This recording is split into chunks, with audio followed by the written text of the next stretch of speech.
Assalamualaikum warahmatullahi wabarakatuh. Kami dari kelompok 8 ingin mempresentasikan hasil diskusi kami terkait pendekatan pengukuran kinerja pada organisasi sektor publik. Namun, sebelum lebih lanjut, perkenalkan nama saya Taufikur Rizal Fatoni, NIM 142170076.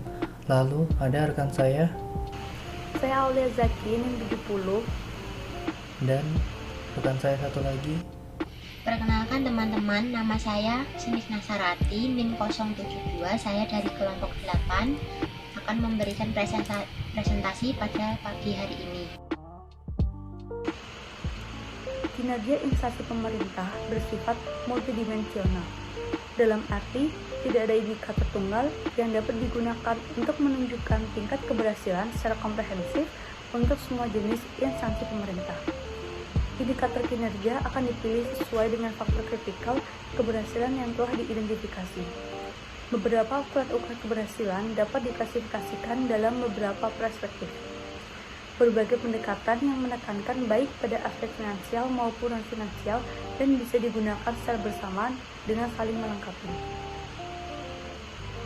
Selanjutnya ada pendekatan pengukuran kinerja. Di sini terdapat 4 pendekatan pengukuran kinerja. Yang pertama, analisis anggaran adalah pengukuran kinerja yang dilakukan dengan cara membandingkan anggaran dengan realisasinya. Yang kedua, analisis rasio laporan keuangan merupakan pengukuran yang dihitung berdasarkan rasio-rasio keuangan. Antara lain ada rasio likuiditas, rasio aktivitas, rasio solvabilitas, dan rasio pasar. Yang ketiga, balance scorecard method. Metode ini berbasis pada aspek finansial dan non-finansial. Metode ini banyak digunakan oleh organisasi publik dalam pengukuran kinerja. Pada metode ini terdapat 4 perspektif, antara lain perspektif finansial, perspektif pelanggan, perspektif proses bisnis internal, dan perspektif inovasi pembelajaran. Yang keempat, ada value for money. Value for money merupakan pengukuran dan pemeriksaan kinerja berdasarkan pada ukuran ekonomi, efisiensi, dan efektivitas. Analisis anggaran. Apa itu anggaran? Anggaran adalah perencanaan keuangan untuk masa depan yang pada umumnya mencakup jangka waktu 1 tahun dan dinyatakan dalam satuan moneter. Anggaran sektor publik dibuat untuk membantu menentukan tingkat kebutuhan masyarakat seperti listrik, air, kebutuhan kesehatan, pendidikan, dan lain-lain agar terjamin secara layak. Pengukuran kinerja berbasis analisis anggaran. Analisis selisih anggaran adalah teknik pengukuran kinerja tradisional yang membandingkan antara anggaran dengan realisasi tanpa melihat keberhasilan suatu program. Jika selisih terjadi pengukuran pengeluaran aktual yang lebih kecil daripada jumlah pengeluaran yang telah ditetapkan dalam anggaran, maka dapat disebut baik. Dan sebaliknya, jika selisih yang terjadi menunjukkan pengeluaran aktual yang besar daripada jumlah pengeluaran yang sudah ditetapkan sebelumnya, maka dapat disebut tidak baik. Dalam analis anggaran terdapat tahap-tahapnya. Yang pertama, ada siapkan data-data anggaran dan laporan realisasi anggaran, lalu bandingkan data-data realisasi anggaran dengan anggarannya untuk setiap item yang sama. Selanjutnya, hitung selisih anggaran, lalu hitung persentase tingkat ketercapaian suatu anggaran, dan yang terakhir, lakukan analytical prosedur dengan pembuatan rasio kinerja. Analisis rasio laporan keuangan ini terdiri dari 2 kata, yaitu analisis dan laporan keuangan. Analisis sendiri adalah memecahkan atau menguraikan suatu unit menjadi beberapa unit kecil.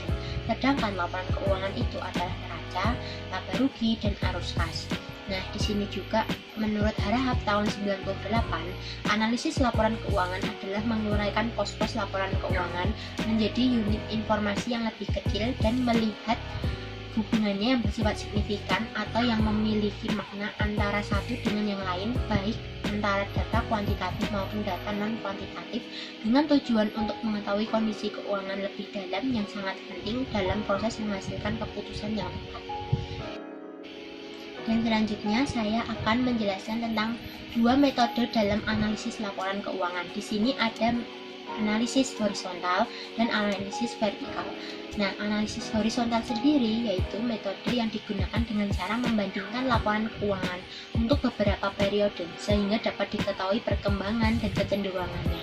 Nah, teknik analisis ini termasuk dalam metode yang ada di slide ini, yaitu teknik analisis perbandingan, analisis tren, teknik analisis analisis sumber dan penggunaan dana, teknik analisis perubahan lapak faktor. Nah, dan yang selanjutnya yaitu metode analisis vertikal. Nah, metode analisis vertikal ini dilakukan dengan cara menganalisis laporan keuangan pada tahun atau periode tertentu, yaitu membandingkan antara pos yang satu dengan pos yang lain pada laporan keuangan yang sama untuk tahun atau periode yang sama. Nah, teknik analisis ini termasuk dalam teknik analisis presentase per komponen, teknik analisis rasio, dan teknik analisis break-even. Nah, yang selanjutnya lagi saya akan menjelaskan mengenai value for money audit. Nah, di sini terdapat tiga bagian yaitu ekonomi, efisien, dan efektivitas. Nah, secara teknik kinerja yang baik bagi suatu organisasi itu dapat dicapai ketika administrasi penyediaan jasa oleh organisasi tersebut dapat dilakukan dengan tingkat yang ekonomis, efisien, dan efektif. Nah, di sini juga dijelaskan bahwasanya secara ekonomi itu berarti cara penggunaan sesuatu hal itu dapat secara hati-hati dan bijak agar diperoleh hasil yang baik. Serta yang kedua yaitu secara efisien berarti bertindak dengan cara meminimalkan kerugian dalam penggunaan sumber daya ekonomi. Efisien ini dapat diukur dengan rasio output dan cost. Nah, yang selanjutnya lagi adalah efektivitas merupakan pencapaian tujuan sehingga tidak dapat dilepaskan dari keterkaitan antara pencapaian tujuan dengan output yang dihasilkan. Nah, yang selanjutnya lagi di sini saya akan menjelaskan mengenai penguatan fungsi dan peran auditing sektor publik. Nah, fungsi auditor independen adalah untuk memberikan jaminan bahwa laporan yang disajikan oleh pemerintah ini adalah wajar dan sesuai dengan standar yang telah ditetapkan. Nah, untuk memperkuat proses akuntabilitas publik ini ada tiga aspek seperti yang pertama yaitu auditor yang kompeten, profesional, dan independen. Yang kedua yaitu ada lembaga audit sektor publik yang independen, kuat, dan terpercaya. Yang ketiga yaitu adanya standar auditing sektor publik. Nah, yang selanjutnya lagi di sini juga ada fungsi auditor ini tuh sebenarnya lebih dalam memiliki peran yang sangat strategis, yaitu dalam upaya menciptakan proses akuntabilitas publik yang baik agar dapat mencapai sebuah tujuan dari perusahaan tersebut. Dan selanjutnya lagi saya akan menjelaskan mengenai pengukuran value for money. Di sini ada 4 bagian yaitu pengukuran ekonomi, pengukuran efisien, pengukuran efektivitas, dan pengukuran outcome. Nah, pengukuran ekonomi sendiri ini ekonomi merupakan ukuran yang relatif. Beberapa pertanyaannya yang dapat berhubungan dengan pengukuran ekonomi yaitu apakah biaya organisasi bisa lebih besar dari yang dianggarkan oleh organisasi itu. Dan yang kedua yaitu apakah biaya organisasi ini lebih besar daripada biaya organisasi lain yang sejenis yang dapat dipertimbangkan. Yang ketiga yaitu apakah organisasi telah menggunakan sumber daya finansialnya secara optimal. Nah, selanjutnya lagi ada pengukuran efisien. Dalam pengukuran kinerja efisien dapat dibagi menjadi dua, yaitu efisien secara alokasi dan efisien secara teknis. Efisien secara alokasi ini terkait dengan kemampuan untuk mendayagunakan sumber daya input untuk tingkat kapasitas yang optimal. Yang kedua yaitu efisien teknis. Ini terkait dengan kemampuan mendayagunakan sumber daya input pada tingkat output tertentu. Selanjutnya lagi ada pengukuran efektivitas. Pengukuran efektivitas ini adalah ukuran berhasil atau tidaknya suatu organisasi dalam mencapai tujuannya. Efektivitas hanya melihat jika suatu program telah mencapai tujuannya maka dapat disebut dengan efektif. Hal penting adalah bahwa efektivitas tidak menyatakan biaya yang telah dikeluarkan dalam mencapai tujuan tersebut. Nah, yang terakhir lagi pengukuran output, pengukuran outcome. Dengan outcome ini, pengukuran yang memiliki dua peran, yaitu peran retrospektif dan prospektif. Peran retrospektif terkait dengan penilaian kinerja masa lalu, sedangkan peran prospektif terkait dengan perencanaan kinerja di masa yang akan datang. Lalu berikutnya ada kategori kegiatan value for money. Yang pertama ada byproduct fair value money work, yaitu pekerjaan ini berupaya untuk mencari penghematan-penghematan dengan jalan melakukan sedikit perubahan dalam praktek kerja. Lalu yang kedua itu ada an arrangement review, yang berguna untuk menjamin atau memastikan bahwa klien telah melakukan tugas administrasi yang diperlukan untuk mencapai value for money audit, dan memberikan gambaran bagi auditor untuk mereview kinerja dan mereview jasa-jasa tertentu atau khusus. Lalu yang ketiga ada performance review. Hal ini dilakukan untuk menilai secara objektif value for money audit yang telah dicapai oleh klien dan membandingkannya dengan kriteria atau pembanding yang valid. Lalu berikutnya itu ada prasyarat value for money. Yang pertama ada auditor atau orang yang melakukan audit. Lalu ada auditee, yaitu pihak yang diaudit, dan recipient atau pihak yang menerima hasil audit. Lalu yang kedua itu ada hubungan akuntabilitas antara auditee dan audit recipient, yaitu otoritas yang lebih tinggi. Yang ketiga itu ada independensi antara auditor dan auditee. Lalu yang keempat ada pengujian dan evaluasi tertentu atas aktivitas yang menjadi tanggung jawab auditee oleh auditor untuk audit recipient. Lalu selanjutnya itu ada manfaat value for money. Nah, manfaat yang pertama itu adanya efektivitas pelayanan publik. Dalam arti pelayanan yang diberikan kepada masyarakat ini sesuai dengan apa yang telah direncanakan dan tepat sasaran. Lalu yang kedua itu meningkatkan mutu pelayanan publik.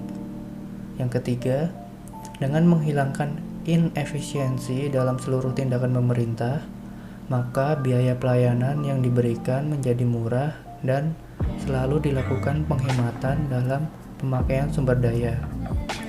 Lalu yang keempat itu alokasi belanja yang lebih berorientasi pada kepentingan publik. Yang terakhir, meningkatkan public cost awareness sebagai akar dari akuntabilitas publik. Lalu yang selanjutnya itu ada teknik pengukuran value for money. Yang pertama itu ada tingkat ekonomi, di mana ini mengukur tingkat kehematan dari pengeluaran-pengeluaran yang dilakukan oleh organisasi sektor publik. Nah, pengukuran tingkat ekonomi ini memerlukan data-data anggaran, pengeluaran, dan realisasinya.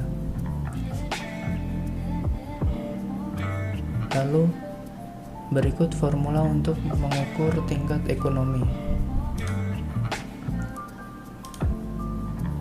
yaitu realisasi pengeluaran dibagi dengan anggaran pengeluaran dikali 100%. Lalu tingkat efisiensi, di mana pengukuran tingkat input dari organisasi sektor publik terhadap tingkat outputnya sektor publik. Nah, dalam pengukuran tingkat efisiensi ini memerlukan data-data realisasi biaya untuk memperoleh pendapatan dan data realisasi pendapatan.